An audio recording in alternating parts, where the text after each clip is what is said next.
What? His mic is, he'll need it, yeah, he'll do it. Testing 1 2 3. Testing 1 2 3. We're not on yet. Testing 1 2 3. Is he testing it?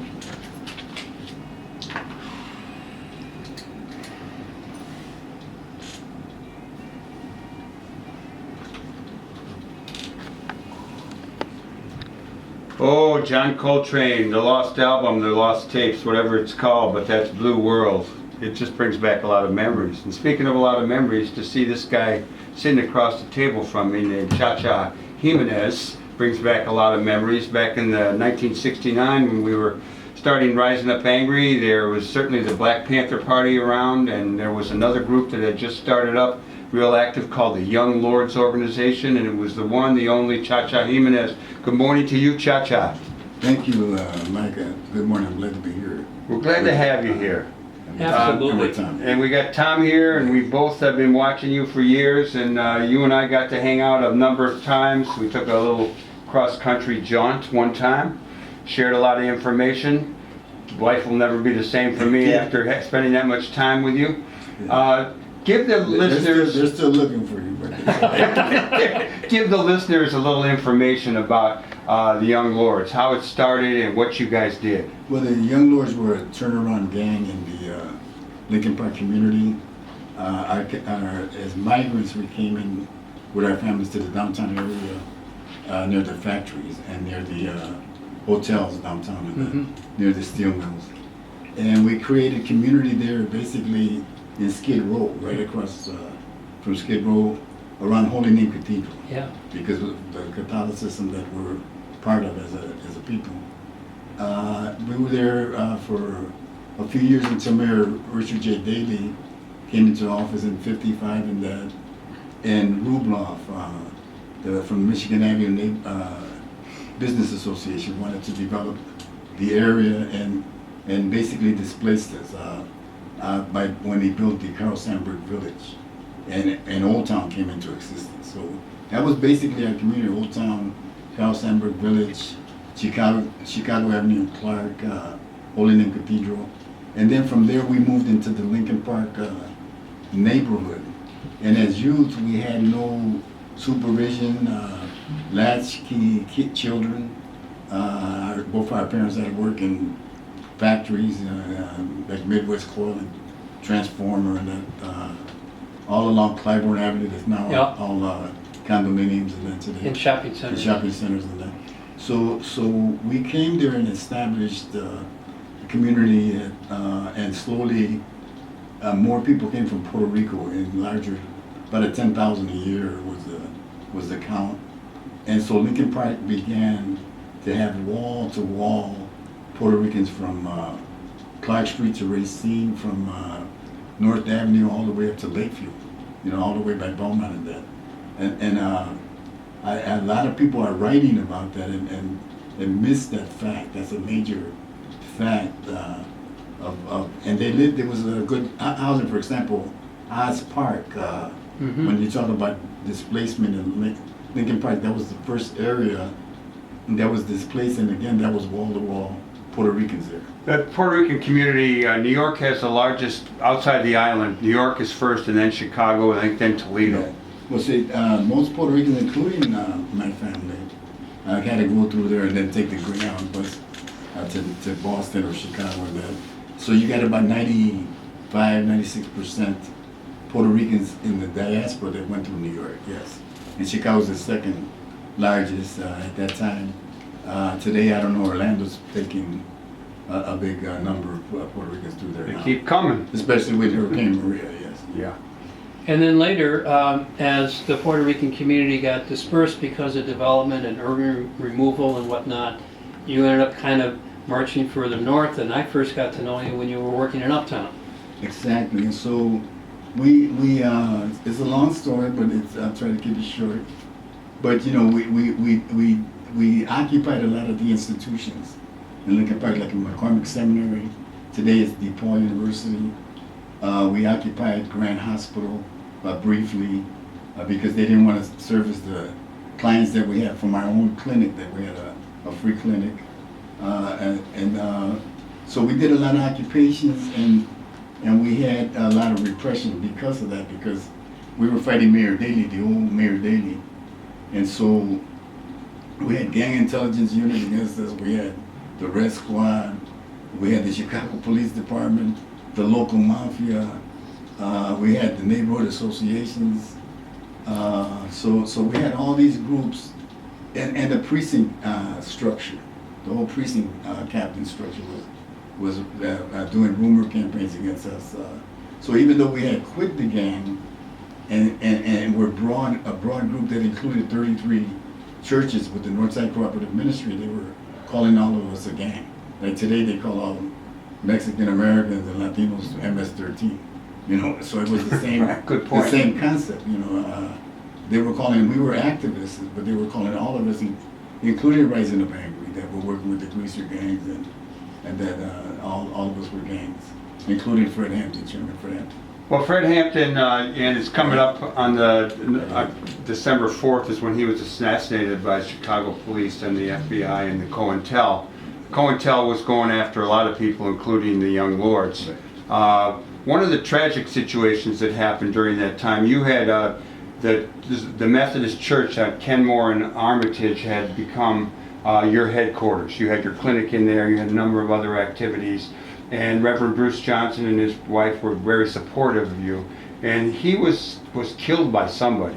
So tell us a little bit about that and how that relates to today. Okay, so last part, so we went underground for a couple of years, and then went to jail for a year, and then after coming out of jail, I announced for alderman in the 46th ward. Yeah. That's how we got to Uptown Dead. But yes, part of that was 2 months before Chairman Fred Hampton of the Black Panther Party was assassinated, and they were able to go to court and prove that. Our pastor, because we always maintained, we were getting space in the church. It was called the People's Church, and so we were working together with the pastor. And so part of that meant that I had 18 felony cases in 6 weeks. The other thing that it had to do with, he was being fined $200 a day because we had a daycare center in the church. And the neighborhood association and the aldermen were sending letters and marching, picketing in suburban churches so they wouldn't give us monies, and also sending letters to the bishop prior so they can kick me and the young lords and Reverend Bruce Johnson out of the church. So during that era, during that atmosphere, someone went to his house. I happened to be locked up in jail, and that's how I found out about it.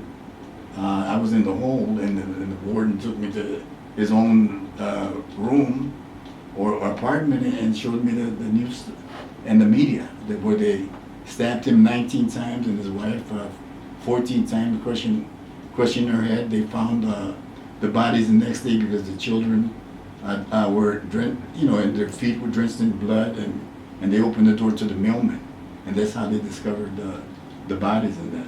It's a cold case. It's for 50 years. It hasn't been proven. There were several people that we can look at. We can look at to the fact that there was a Cuban congregation that had been involved with the Bay of Pigs, and they left when the young lords came. We didn't know that we were doing something wrong. We had pictures of Che Guevara all on murals outside, and that we didn't know that was offensive because he was our role model at that time. Albizu Campos, because we were for the independence of Puerto Rico and that. So that was offensive to the Cuban congregation. What was offensive to the local mafia, that's another suspect there, was that we picketed the local mafia office, which was a Bissell Realty, a real estate company. They had 3 real estate offices on one block between Fremont and Bissell on Armitage. And so he had put a submachine gun on a Puerto Rican businessman. And so the Puerto Rican businessmen, instead of going to the police, came to the young lords for assistance. And we went and picketed his office and marched in front, and we went with a photographer. And he put a submachine gun on me, basically. But we got all the pictures at that time, put them in the front page of a paper, all the way around like a square with all the photos, and passed out about 20,000 copies in the neighborhood. And after that, his windows kept getting busted. We didn't do that, and that was done anonymously. But we didn't do that. But course, we created the issue was, he created the issue, which was that he put a submachine on a Puerto Rican businessman. So that was that issue. That was the issue of the alderman who organized a group called Uptight, United People to Inform Good Doers, and he was in coalition with the neighborhood association. Who was that alderman? Alderman Byron McCutcheon. Oh, So right. he was also gone after that. And he had a house in the Jamaica or someplace like that in the Caribbean, and he was gone right after the murders and that. Tomorrow you're having a memorial service in March. Can you tell us a little bit about that? So it's 50 years to the date, tomorrow, September 29, to the incident that I just mentioned. And we're going to go to Sheffield and Diversey Street. It's called the Parish of the Holy Covenant at 10:30 a.m. We're going to have a regular service. The bishop is coming. Pastor Kelly Beard will be officiating.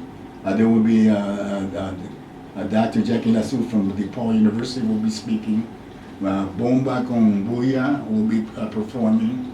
Pro-African Boricua dances. Primitivo Cruz will be doing poetry. He's appearing tonight in the Heights play. So he'll be there. And we're going to, after the service, we will want to do a march or procession or whatever we want to call it, but we're going to go from the Parish of the Holy Covenant to People's Church, which today is a Walgreens. But it's okay. We've gone there before and done services there. So that's what we want to do tomorrow. We appreciate it. How do you feel about Puerto Rican independence today, or statehood? Well, I mean, that's like asking somebody, do you want to be a slave? You know, so I'm saying that I appreciate the question, Tom. And so it's colonial. Puerto Rico is a direct colony of the United States. It doesn't matter whether you're Puerto Rican. We should all be against that, especially the fact that the United States was a colony from England. So we should all definitely be opposed to that. So Puerto Rico has been a colony of the United States since it was invaded by the United States in 1898, under the pretext that the Spaniards sunk the ship Maine in Havana Harbor. So that created the Spanish-American War, and it was basically manifest destiny. That was really what it was. And so Puerto Rico was part of that old manifest destiny concept, where the United States thought that God had given them the right to the whole earth, to the whole world at that time. So we're part of that, and then there's been an attempt since then. In the 30s, they said that everybody had to speak English. You had to become a citizen by force. You know, they didn't ask anybody to be a citizen, and that was in 1917 to take people to World War I. So that's another thing. So the Puerto Ricans have served in every war for the United States.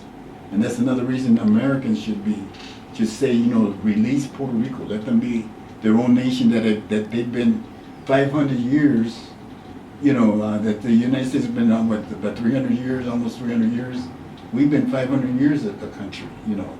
In fact, we discovered, our governor, Ponce de Leon, discovered the oldest city in America, St. Augustine, Florida. So they should, even just for that, we helped discover America. You know, they should let Puerto Rico become free and let the people run it themselves. And what do you hear about recovery efforts now, 2 years after the hurricane? Well, people, of course, is part of our community, in that I'm not directly involved with the recovery groups organization. Well, actually indirectly, because I know some of the groups. People are still without water. People are still without roofs. You know, this recent hurricane, tropical storm affected them. So all that is still going on, and nothing has. A lot of things have changed, but not much. And they don't want to give us any funds. Our current president. Chacha, we want to thank you for coming out today, and everybody who's around and listening. You may want to show up tomorrow, 10 o'clock at Wilton and Diversey at the Church of the Holy Covenant, and there will be a march over to Armitage and Kenmore to remember Bruce Johnson, and I'm sure there'll be a lot of groovy and interesting and important political discussion going on. Thank you very much. Thank you, Chacha. Thank you. We want to thank everybody who listened to Live from the Heartland today. We want to thank all of our guests, and that would be Chacha Jimenez, Himara Alexander, and Margaret Frisbee. And we Next week, Corky Siegel. we got Corky Siegel coming on. I'm sure he's going to bring a harmonica with him. He'll talk about a number of things. We got a couple other guests that we're working on. We want to encourage you to stay tuned to the Bob Maravich Gospel Memory Show. It's always a joy to tune back into the station after we get out of here and hear his tunes. I want to thank Lynn Orman, our music producer. I want to thank James Porter, our engineer. And I want to thank Coco, I'm not sure how to say your last name. Coco. Thank you for being our intern. And please, do good in the world. The world needs all the good that we do. And let's hear a little Twin Peaks on the way out. All power of the people. Right on.